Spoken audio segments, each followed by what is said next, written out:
sa akin na bulag na daw ang tao, hindi na masira si Duterte, si Presidente Duterte sa IGK. So ang inisip nila is ang illegal drugs naman daw. After noon talaga, binabaan ako ni Father Alejo na may sobre na 20,000 doon sa upuan ko. So, ako naman, nadala naman ako kasi medyo notorious din. So, sinakyan ko na lang rin kasi kada salita pera, tapos minsan nilalagay pa sa yung mga tissue kung saan kami kumakain. Pagka November, bumalik pa rin si Father Alejo sa amin, sa bahay namin. Binigyan na naman ako ng pera.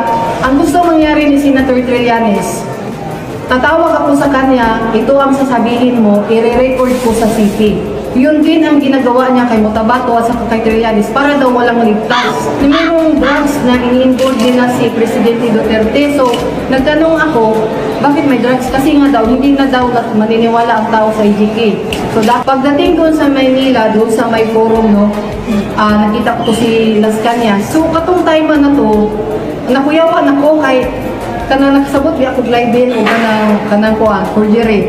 At ang reasons kung bakit pumasok ako sa kanila dahil gusto kong malaman kung ano talaga ang meron sa grupo ni Senator Trillanes. Pagdating mo doon, ito ang sasabihin mo sa kanila. So, pag-abot dito, yun na rin ang sinasabi ko kasi kada salita, ganun kada salita, ganun.